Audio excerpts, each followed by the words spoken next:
Oi, pessoal, bem-vindos a mais um Riscos Existenciais. E esse realmente promete. A gente vai falar sobre ET. Não só sobre ET, mas sobre a possibilidade de que espécies inteligentes extraterrestres possam desenvolver a tecnologia suficiente para chegar até aqui. E, obviamente, nem sempre com fins bem intencionados, né? O próprio Stephen Hawking uma vez escreveu, e isso daí fez um maior barulho na internet, na mídia, etc., dizendo que, moçada, a gente tem que parar de ficar emitindo ondas de rádio para o espaço, porque essas ondas de rádio estão viajando na velocidade da luz e elas vão chegar, eventualmente, a inteligências extraterrestres que, se tiverem más intenções, podem vir aqui acabar com a gente. Será? Será que isso realmente é possível? É isso que a gente vai estudar hoje nesses Riscos Existenciais. Mas antes, se vocês ainda não se inscreveram no meu canal, tá na hora, né? Inscrevam-se no canal do Marcelo Gleiser e, obviamente, apertem lá o sininho para vocês saberem quando a gente está colocando conteúdo novo, que acontece toda hora, ok? Então, conto com vocês para a gente continuar crescendo nessa velocidade, quase na velocidade da luz.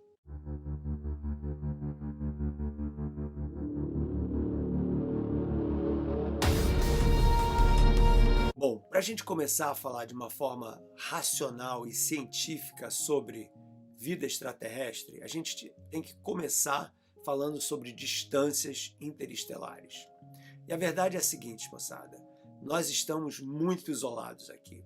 Quando a gente pensa que a gente é um planeta girando em torno do Sol, que é uma estrela, né? Começamos daí, né?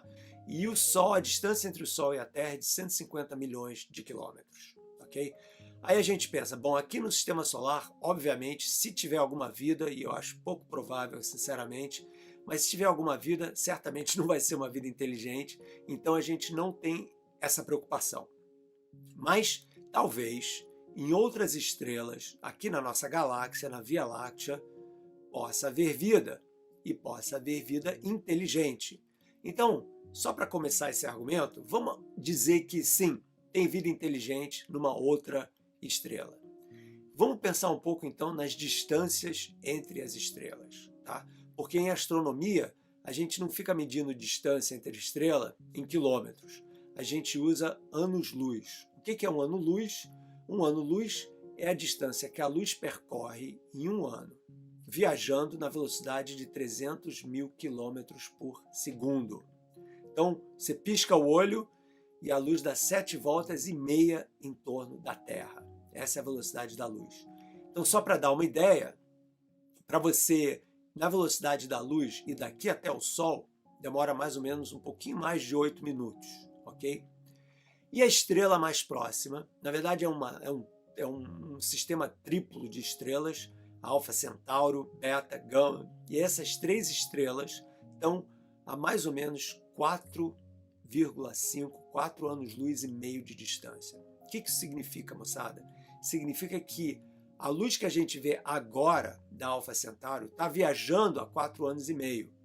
Então, se tivessem ETs lá e eles estivessem mandando uma mensagem para a gente, ia demorar 4 anos e meio para ela chegar aqui. Então, uma conversa seria meio assim.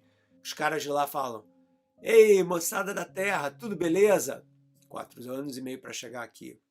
A gente responde, sim, beleza, pessoal Centauro, e aí, e vocês? 9 anos. Então, essa conversa com o ET certamente não vai dar certo, né? E se a gente quisesse ir até a Alfa Centauro, tá? Ou a próxima Centauro, que fica um pouquinho mais próxima da gente, como já diz o nome, né? Se a gente pegasse a nossa espaçonave mais rápida que tem, que viaja a mais ou menos uns 50 mil quilômetros por hora, depende da espaçonave, mas a ordem de grandeza é essa, iam demorar entre 80 mil e 100 mil anos para chegar na Alfa Centauro.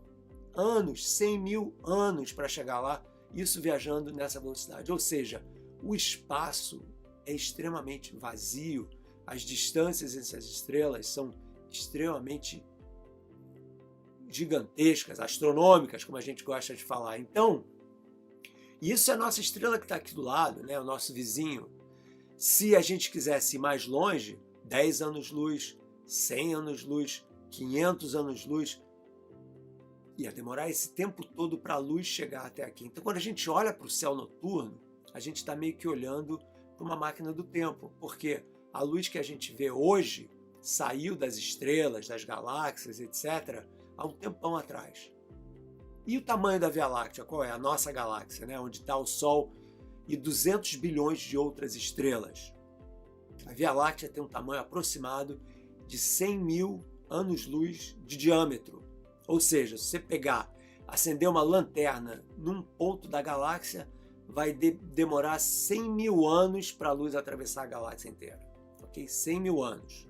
Se você viajasse na velocidade, vamos dizer, de 1/10 da velocidade da luz, o que não é impossível, existem projetos aí da NASA e de outras empresas e companhias espaciais de países diferentes e privadas também, de construir veleiros espaciais, espaçonaves que usam o vento solar, o vento da estrela para propagar as velas, e esse tipo de espaçonave pode sim chegar a uma velocidade de 1/10 até mais, talvez, da velocidade da luz. Então, se está viajando na velocidade de 1/10 da velocidade da luz, você demoraria 100 mil vezes 10, 1 milhão de anos para atravessar a nossa galáxia, ok?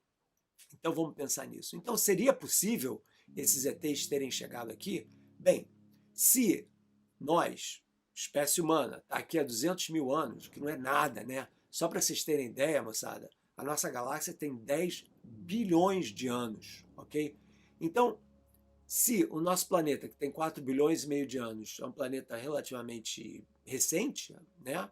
Você pode imaginar uma outra civilização inteligente a, sei lá, 100 anos-luz, 1000 anos-luz, 10 mil anos-luz, 50 mil anos-luz de distância da gente, que teve um tempão, se eles apareceram tipo há 1 milhão de anos antes da gente, teve um tempão para desenvolver as tecnologias e viajar pela galáxia inteira. Então, sob esse ponto de vista, seria possível que existam ETs aqui se eles conseguem desenvolver essas tecnologias de viajar tão próximo da velocidade da luz, ok? O que não é nada fácil, né? Então é importante a gente manter isso em mente. E a gente está, só para vocês se localizarem um pouco na nossa galáxia, a gente está a uma distância aproximada, tudo em número redondo aqui, 30 mil anos-luz de distância do centro da nossa galáxia, que é onde tem um buraco negro, né? Então, gigantesco, aliás, com uma massa 4 milhões de vezes maior que a massa do Sol. Então, se você perguntar para físicos e para astrônomos, será que pode ter vida fora da Terra, vida inteligente também? A resposta da maioria vai ser, sem dúvida.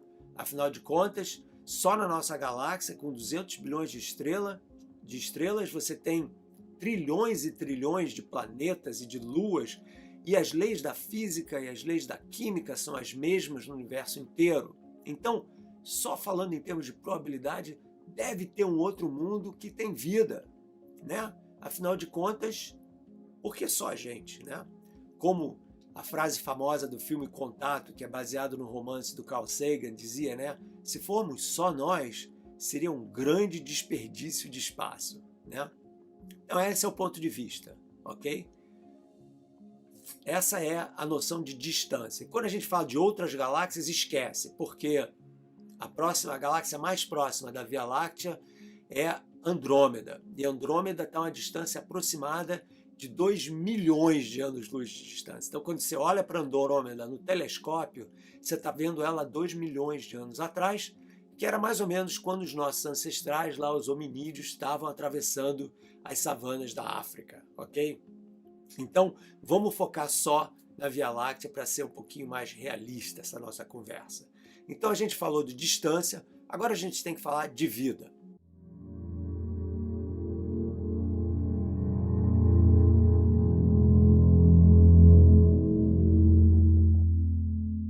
Para a gente falar de vida fora da Terra, a gente tem que começar a falar de vida na Terra. E o que a gente sabe da vida aqui na Terra, né? Bom, para começar, a gente sabe o seguinte, que a Terra tem mais ou menos 4 bilhões e meio de anos, ou seja, surgiu junto com o Sol há uns 4 bilhões e meio de anos atrás. E a gente sabe que a vida na Terra apareceu pelo menos há 3 bilhões e meio de anos. Isso é uma coisa boa, porque isso significa que demorou só entre aspas, né, 1 bilhão de anos, mais ou menos, para a vida surgir aqui na Terra, né? Então você fala, uau, isso não é tão mal assim, afinal de contas, estrelas podem durar 10 bilhões de anos, 6, 8 bilhões de anos, então se a vida aparece em outros lugares, ela tem uma probabilidade relativamente alta de aparecer, porque afinal de contas apareceu aqui em 1 bilhão de anos, por que não, né? Esse é o argumento. Só que aí você começa a falar com os biólogos, não só com os astrônomos e os físicos.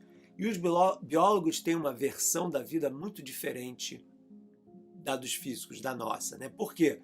Porque os físicos falam, cara, são as mesmas leis da natureza, no universo inteiro, se aconteceu aqui, deve acontecer em um monte de lugares, senão a gente está usando o conceito de excepcionalismo, né? Do fato que nós somos excepcionais e por que nós somos excepcionais. Afinal de contas, o Copérnico já disse para todo mundo que a Terra é simplesmente mais um planeta ao meio de muitos outros pelo universo. Ok. Aí a gente vai falar com o biólogo. O biólogo fala, peraí, cara, a vida na Terra passou por várias fases. Okay? Cada uma dessas fases mais complicada e mais difícil do que a outra. Se bem que a primeira de todas as transições foi a transição da não-vida para a vida, né? E eu eventualmente vou dedicar todo um programa só sobre isso, né? Porque a origem da vida na Terra continua sendo um grande mistério da ciência moderna, tá? De alguma forma, os elementos químicos que existiam no início de tudo, né? Que seriam carbono, oxigênio, hidrogênio, nitrogênio e alguns outros, se organizaram para criar a primeira criatura viva. E essa primeira criatura viva era uma célula, era um ser unicelular, né? E esse ser unicelular, que fazia parte do que a gente chama hoje de célula procariota, ou seja, são células em que o material genético não é protegido por uma membrana especial que separa a membrana do resto da célula. Esses animais procariotas ficaram por aqui durante mais de 1 bilhão de anos. Então, durante mais de 1 bilhão de anos só tinha esses animais. Eventualmente, houve um monte de transições. Os animais, as células procariotas descobriram não, que célula não descobre nada, né? Sofreram um processo de mutação e se tornaram células fotossintéticas. O que quer dizer isso? Elas usam a fotossíntese. O que quer dizer isso? Elas usam a luz do sol para gerar energia. Ok? E é o que fazem as plantas, por exemplo, né? E essas células procariotas fotossintéticas transformaram aos poucos a composição da atmosfera da Terra, que praticamente não tinha nada de oxigênio, muito gás carbônico, um monte de porcaria que a gente não pode respirar, mas com a fotossíntese elas foram transformando o gás carbônico em oxigênio, ok? E isso transformou o planeta. E eventualmente células mais complexas, chamadas eucariotas, que são aquelas que têm o material genético protegido por uma membrana nuclear, que aliás são as células das quais nós somos feitos, foram tomando conta. Então você tem de não vida para vida, de células procariotas para células eucariotas, e aí 3 bilhões de anos a história ficou mais ou menos essa. Aí, em torno de 530 milhões de anos atrás, houve o que a gente chama da explosão do Cambriano. E nessa explosão, várias coisas aconteceram, mas dentre elas surgiram os primeiros seres multicelulares, ou seja, que tem várias células, tipo esponjas, tá? Essa esponja que a gente usa para tomar banho, etc. E as esponjas e uma série de outras criaturas estranhíssimas descobriram que era melhor a gente se unir para vencer, né? Porque a vida é uma grande batalha, né? Essencialmente. O processo de seleção natural é brutal, né? Essencialmente é a lei do mais forte, do mais bem adaptado. Quanto mais bem adaptada a forma de vida, mais chances ela tem de sobreviver e de se reproduzir, porque a função essencial da vida é essa, né? Reprodução. Pois bem, então eles foram de célula eucariota para seres multicelulares, eventualmente para seres multicelulares complexos, tipo dinossauros, né? Então 250 milhões de anos, as árvores também surgiram há 350 milhões de anos, os dinossauros, 250 milhões de anos, super complexa já a vida na Terra, né? E cada um desses pulos, pessoal, é extremamente difícil e depende de uma série de contingências, uma série de coisas que acontecem na Terra. Então você tem que entender que a história da vida na Terra depende da história da Terra. Então, o que quer dizer com história da Terra? Como que a composição química da Terra mudou, como que a atmosfera da Terra mudou, como que colisões causaram extinções em massa aqui na Terra. Então tem vários exemplos, eu vou falar só um. 65 milhões de anos atrás, houve aquela colisão do asteroide que bateu lá na península de Yucatán, no México, e que extinguiu com 60%, dependendo de quem você fala, da vida na Terra, inclusive os dinossauros. Então pensa bem, os dinossauros existiram durante mais de 150 milhões de anos e não viraram inteligentes. Por que isso é importante? Isso é importante porque as pessoas acham que quando tem vida em algum lugar, essa vida vai evoluindo com a intenção de se tornar inteligente. E não é nada disso. A intenção da vida é se reproduzir e estar bem adaptada ao meio ambiente em que ela existe. Se o meio ambiente muda, como foi no caso dos dinossauros, né? Porque bateu o asteroide, levantou uma poeira incrível, a colisão desse asteroide foi absolutamente devastadora para a ecologia terrestre da época, mudou tudo, cobriu a Terra com uma nuvem de poeira, então a temperatura caiu muito e os dinossauros, répteis, sangue frios e os mamíferos sobreviveram e foram se reproduzindo, mudou toda a sopa genética com várias mutações, porque mudou o meio ambiente, e o processo de seleção natural, então, foi selecionando os mamíferos. E com isso, eventualmente, nós chegamos aqui. Então, olha só os pulos, eu vou resumir.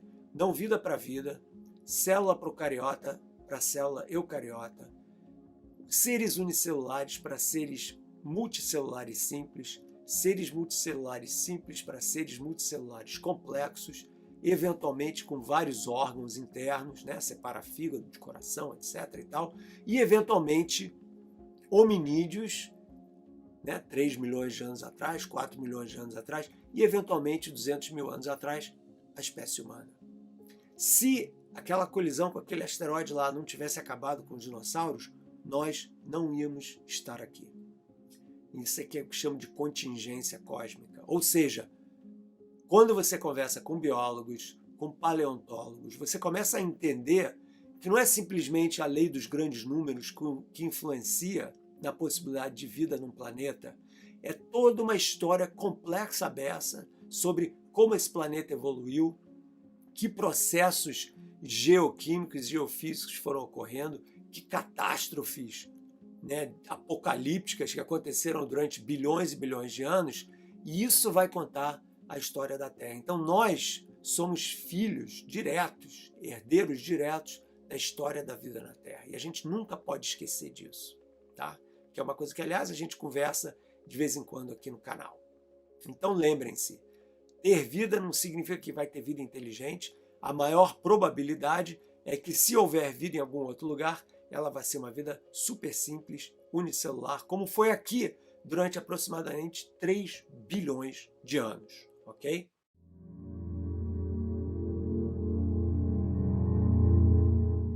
Mas espera aí, Marcelo, mas e a moçada que fica falando que viu ET, né? O pessoal lá de Varginha, de uma opção de outros lugares no mundo, pilotos de avião, né, da Força Aérea Brasileira, pilotos comerciais aqui nos Estados Unidos, e todo mundo fala do dossiê secreto da Força Aérea Americana que foi revelado, e os caras que juram que viram uma coisa muito estranha acontecendo no céu, né?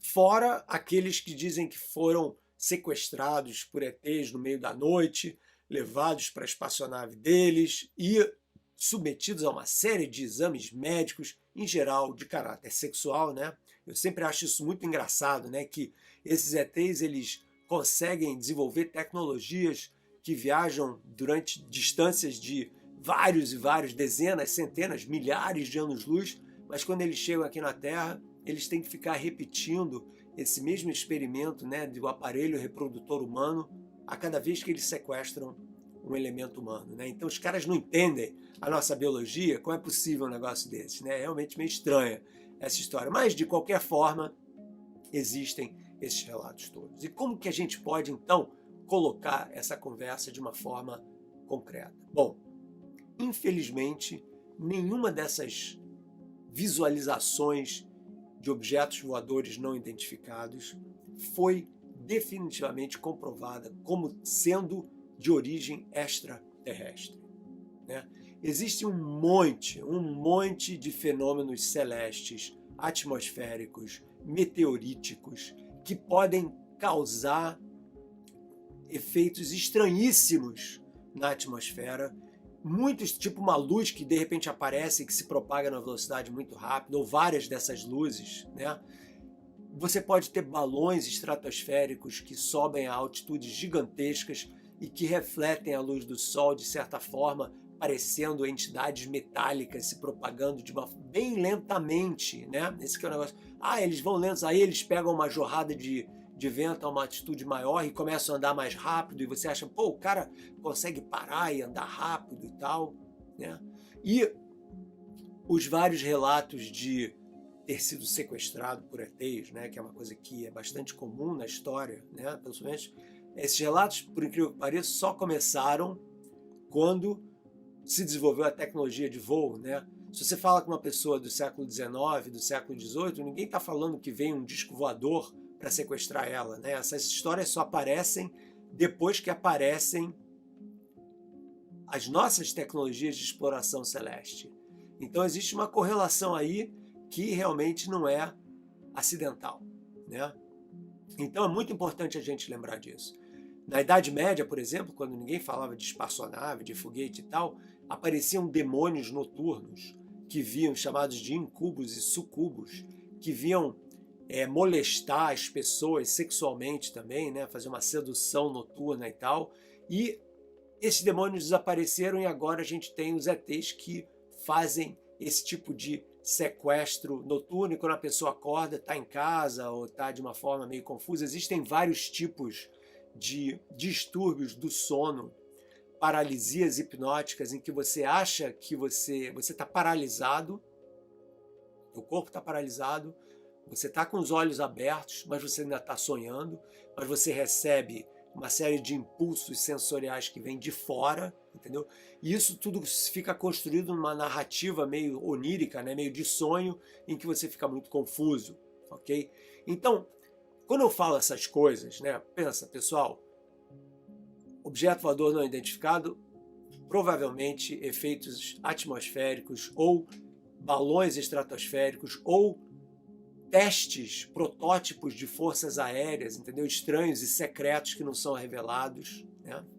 E as pessoas sequestradas, provavelmente com algum distúrbio emocional ou de sono, que é uma coisa bastante comum em psiquiatria. As pessoas, quando eu falo essas coisas, falam, pô, Marcelo, você realmente corta o maior barato, né? Você não quer saber dessas coisas, é tão fascinante. Eu devo dizer o seguinte, gente, é óbvio que é fascinante. Tanto é fascinante que eu e um monte de outros cientistas pensam muito sobre esse assunto. Nós que dedicamos a nossa vida ao estudo do universo, dos planetas, da possibilidade de vida fora da Terra, de como a vida surgiu aqui, somos as pessoas mais interessadas de todas, né, para querer que tenha vida fora da Terra. Seria uma coisa absolutamente sensacional, uma das maiores descobertas, se não talvez a maior descoberta da história da civilização, né? Eu estou descartando aqui o Erich von Däniken, Eram os Deuses Astronautas, que meu pai, aliás, era fã. Eu li esse livro quando era garoto e tal, né, que fala que tem relatos, tem desenhos nas cavernas que parecem com astronautas, né, com capacete e as linhas de Nazca lá no Peru, etc. Isso tudo, gente, nada disso é uma comprovação concreta de uma visita de extraterrestres. Vocês têm que entender uma coisa fundamental sobre a ciência. A ciência é o melhor instrumento que a gente tem para não se deixar levar por uma grande mentira, por uma grande imaginação, tá? Então, é muito importante a gente não cair no conto do vigário, né? E a ciência é um instrumento racional que nos ajuda a evitar esse tipo de coisa. Não porque a gente não queira que tenha, a gente quer que tenha, mas é um assunto muito importante para não ter uma comprovação extremamente sólida com relação a isso.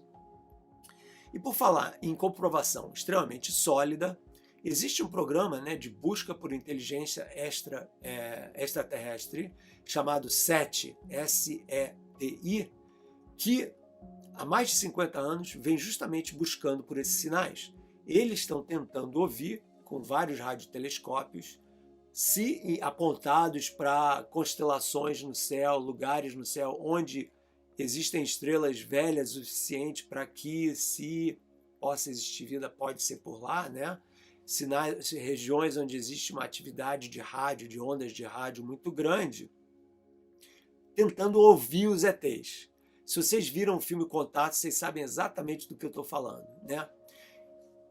Essa é uma outra maneira de você procurar por vida fora da Terra. Não aqui, mas lá, no lugar onde eles estão, né?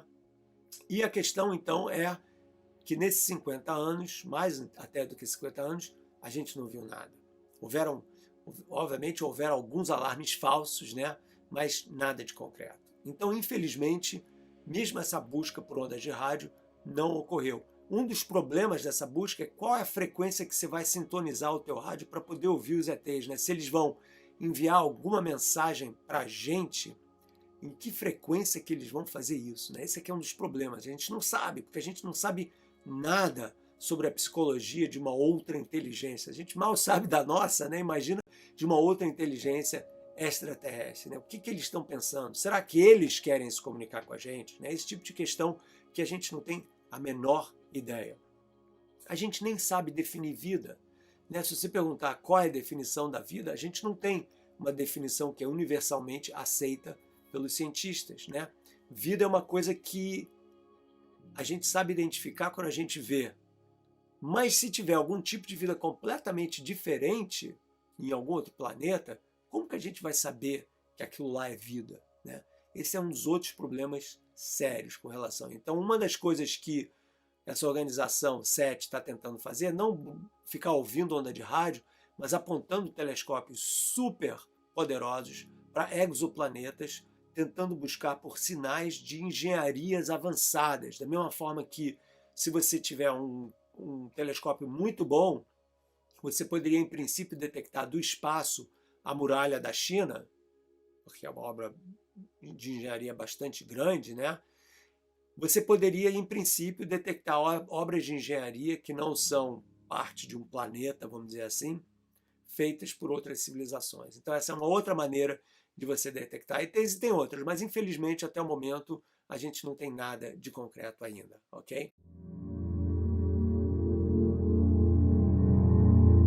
Isso nos leva, obviamente, à parte do paradoxo de Fermi, né? Que é uma coisa que eu tenho que falar. Então, em 1950, o Fermi, um grande cientista, a gente falou nele aqui no outro Riscos Existenciais, em que a gente fala sobre o holocausto nuclear, ele falou para os amigos dele: pessoal, cadê todo mundo? Ele falou: como assim, cadê todo mundo? Ele falou: cadê os ETs?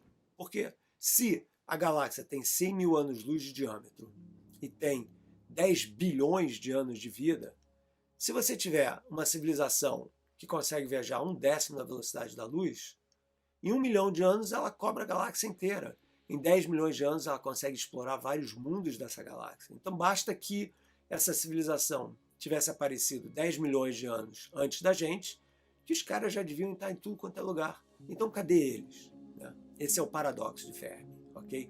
Aí tem um monte de explicações para o paradoxo de Fermi, né? Das mais óbvias, tipo, a gente não entende nada de psicologia de ET, e de repente esses caras não querem explorar o espaço, eles sabem que é perigoso explorar o espaço, feito que falou Stephen Hawking, né? E que, portanto, não vale a pena esse risco, né? Então eles ficam quietinhos lá no canto deles. Ou uma outra que é típica da Guerra Fria, diz que toda civilização que atinge a energia nuclear e a possibilidade de bombas nucleares se autodestrói depois de algumas centenas de anos, que é uma coisa extremamente deprimente, né? Ou um aquecimento global, que também é uma coisa extremamente deprimente, mas que a gente está vendo acontecer agora, né? E outras explicações mais esdrúxulas e fantásticas do tipo, cara, é claro que existem ETs, né? Eles criaram uma simulação gigantesca de computador e nós somos essa simulação. Então, tipo o filme The Matrix, né? A ideia de que nós é que somos uma simulação, nós não existimos, nós somos uma simulação, um jogo, um videogame feito por ETs muito mais avançados que a gente, né? Que é uma coisa que dá para conversar um outro dia, mas eu acho muito pouco provável também, né? Aliás, né, se eles fizeram a gente, pode ser que outros tenham feito eles, né? E você tem assim uma cascata de possibilidades que não termina nunca, né? Então, esse tipo de argumento não resolve muita coisa tão bem, ok? Então, a verdade é que a gente não tem nenhuma evidência concreta de ETs até o momento. Teriam que ter uma tecnologia incrivelmente avançada. Se eles estão aqui e não se manifestaram, qual é o ponto, entendeu, disso tudo? Se eles estão aqui, nós somos uma espécie de experimento deles, né? Nós somos um zoológico cósmico, beleza, pode ser, quem sabe, mas a gente não vai saber nunca, porque eles têm uma tecnologia de ficar invisível, então isso para nós é totalmente impossível de determinar. Então esse tipo de argumento também não ajuda.